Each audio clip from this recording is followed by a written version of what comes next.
How do you see Ladakh and Manipur protests? Were they part of larger toolkit plan? Okay, yeah. So let's discuss these separately. Manipur and Ladakh are separate issues. Let's deal with Ladakh first, like you said. So Ladakh, what happened in 2019 is that you had the reorganization of the state of Jammu and Kashmir, and Ladakh was designated as a separate union territory. So historically, Ladakh was ruled from Srinagar or in Jammu, depending on what time of the year we're talking about. And the politicians who dominated Jammu and Kashmir before 2019 were the small number of politicians who live in the Kashmir Valley. And all of the funding, everything that came into the state was essentially allegedly absorbed by these politicians, and it served their interests and agendas. And Ladakh was marginalized. Now, after 2019, after the reorganization of the state and the abrogation of Article 370, Ladakh has become a union territory. And now there are two bodies in Ladakh, Leh Apex something, and there's a Kargil body also, who are protesting, and they are demanding that Ladakh should get statehood. First of all, secondly, that the sixth schedule of the sixth schedule should be applied to Ladakh, and there should be a Ladakh Union Public Service Commission, and so on. So they have a number of demands. Statehood. Now, if you give Ladakh statehood, does it make sense? It has a population between 3 to 5 lakhs. Tiny population and an extremely sensitive border region of our country. It borders Chinese-occupied Tibet, where you have a significant Chinese military buildup. And we need complete control over this territory, right? So one demand is statehood, like I said. Secondly is sixth schedule. So the sixth schedule is currently applied to states like Assam, like Tripura, Meghalaya, Mizoram. I think these are the 4 states where it's applied.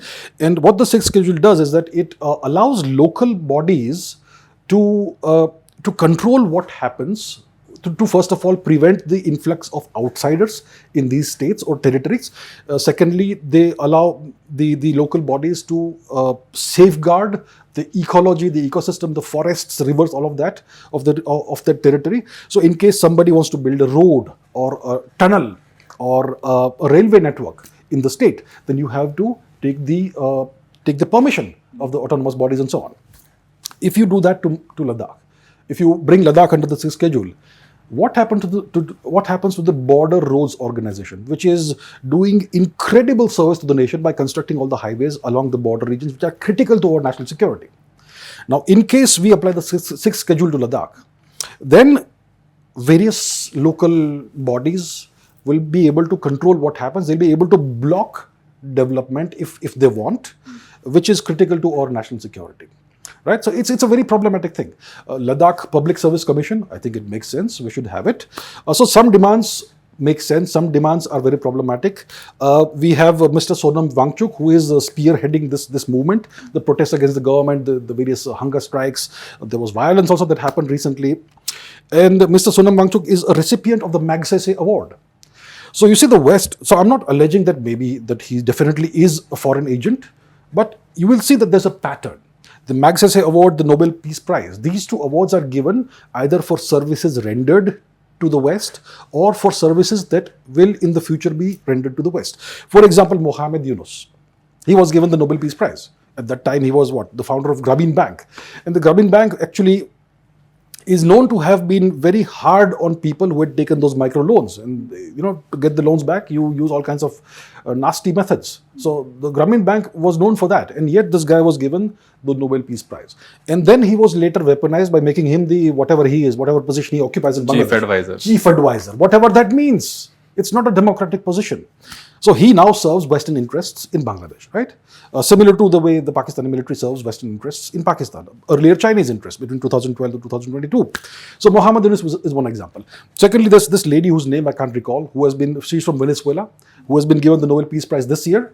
And she is an outspoken proponent of US taking over Venezuela. Opposition leader of Venezuela. They position her as an opposition leader. Does she actually enjoy public support? We have no idea. I think she doesn't have that much public support, but she is positioned by the West as a champion of the public rights, the human rights and democracy and so on. When it comes to the Magsaysay Award, once again, there is a pattern, a track record in the recent past at least of the Magsaysay Award being used to prop up people who are agents of the West. So I'm not saying conclusively that Mr. Sonam Wangchuk is playing this role, but there is a strong indication that maybe he could possibly, potentially, hypothetically be doing that. Okay, so it looks like the West would like, what do I mean by the West? Well, the West is owned by the United States. So maybe they would like to create problems for India's national security and border security in the Ladakh region.